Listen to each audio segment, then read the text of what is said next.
Bem-vindos ao Historizando! Hoje não é dia da questão da semana, mas eu resolvi antecipar, né? Na verdade, todas as sextas-feiras aqui a gente corrige uma questão, mas como a prova da ESA tá chegando, eu resolvi antecipar a questão da semana para hoje, quarta-feira, justamente para você aí que vai fazer a prova ter mais tempo para estudar.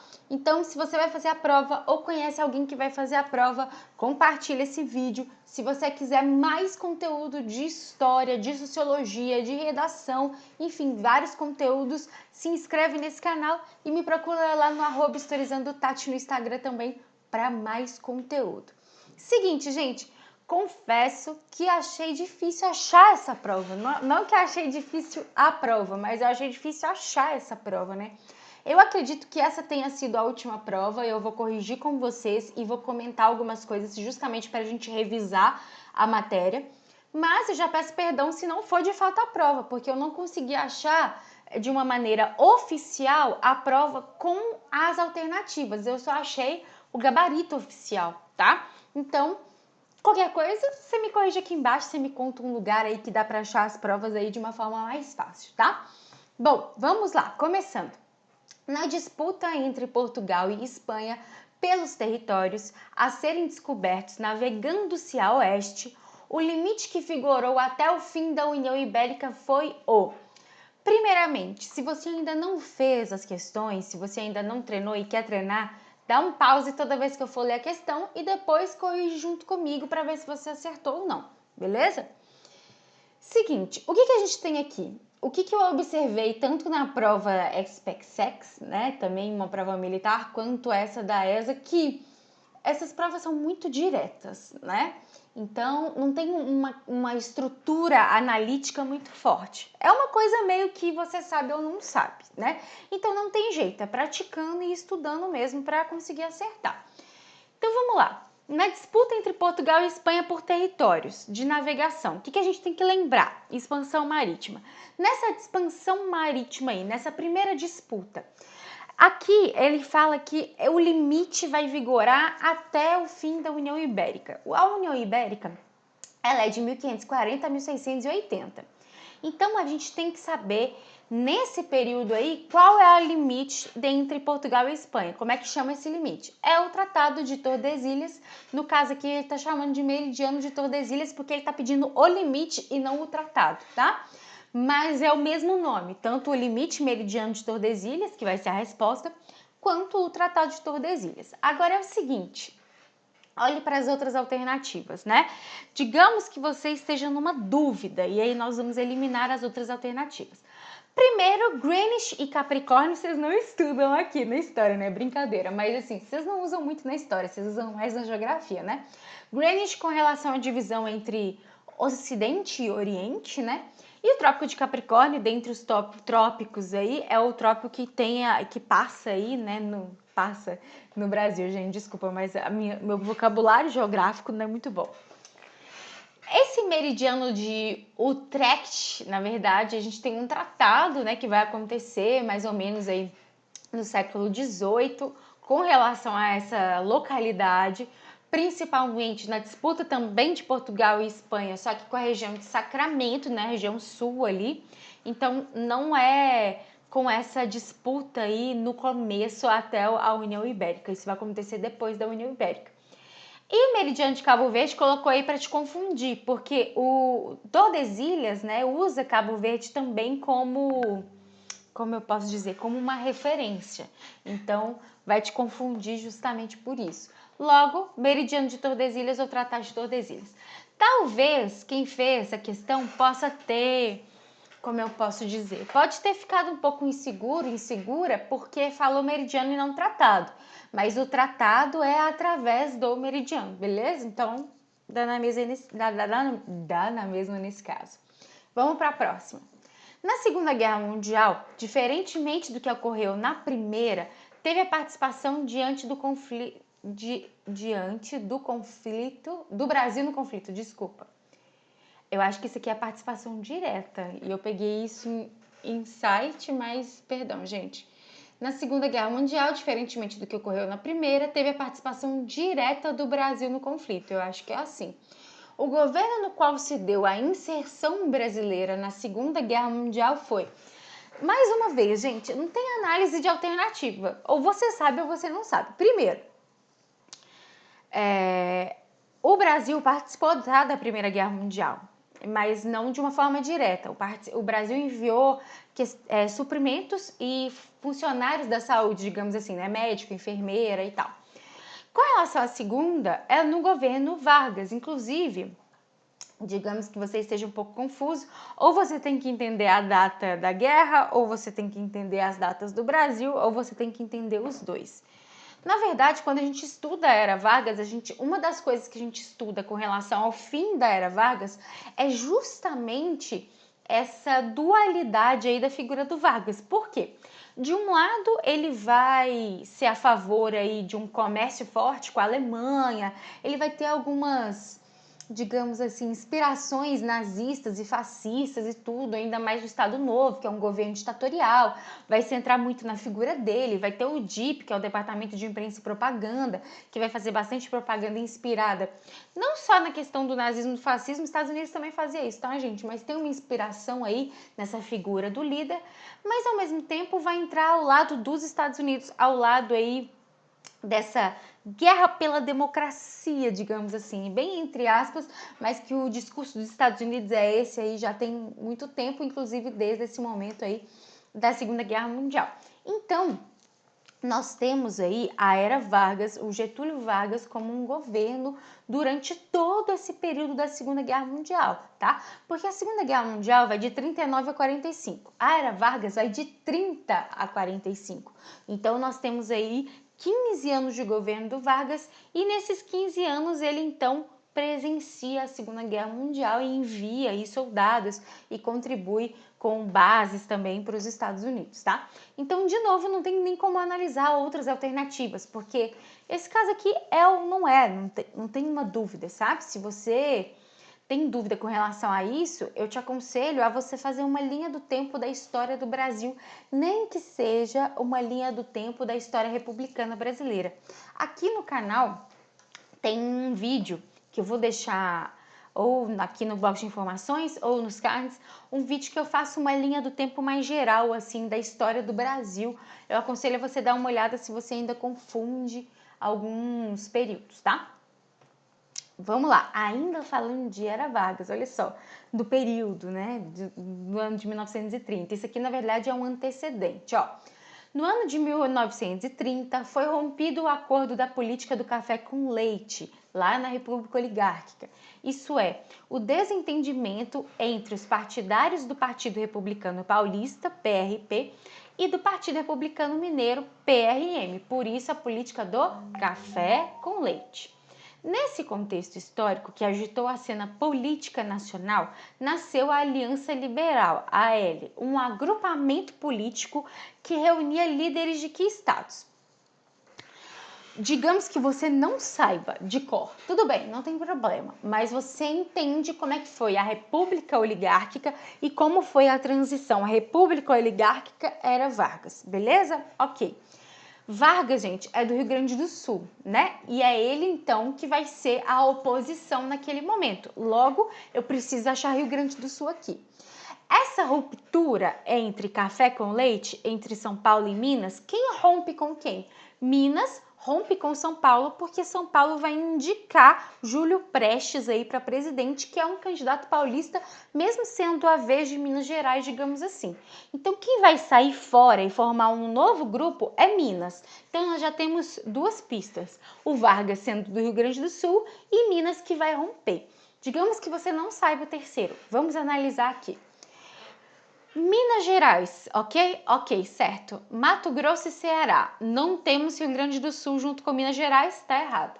São Paulo. Não, a gente sabe que São Paulo, na verdade, vai ser aí, no caso, a oposição da Aliança Liberal, da AL. Então, já elimina.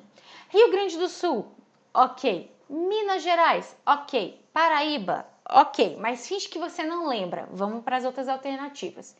Rio de Janeiro. Em nenhum momento se fala em Rio, e mesmo que se falasse, tem Rio Grande do Sul aqui, mas não tem Minas, e eu preciso desses dois andando juntos, tá? São Paulo também não. Então, qual a alternativa que nos resta? C. Agora, como que eu sei, Tati, que é Paraíba também? É só lembrar, e aí digamos assim, é um detalhe, não é que é um detalhe da matéria, né? Mas é algo um pouco a mais além do que só a discussão das localidades.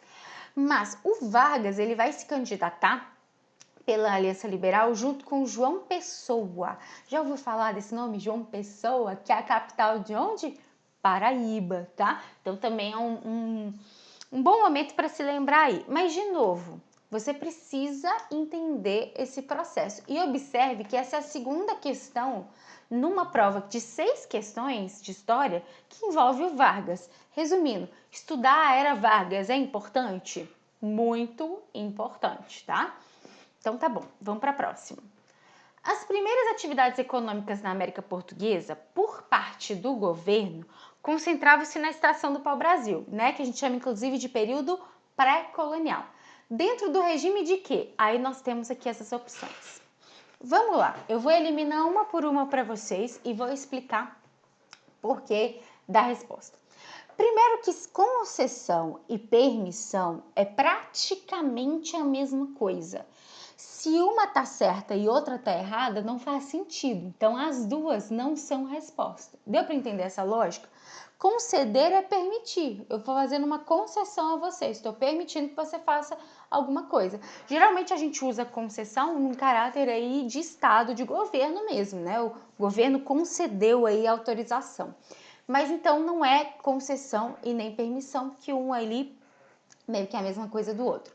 Escambo, isso aqui pode confundir muito a cabeça de vocês. Por quê? O escambo e o estanco são duas palavras que se parecem, mas o escambo é uma troca. Então, eu tenho isso, te dou, você tem isso, me dá e a gente trocou.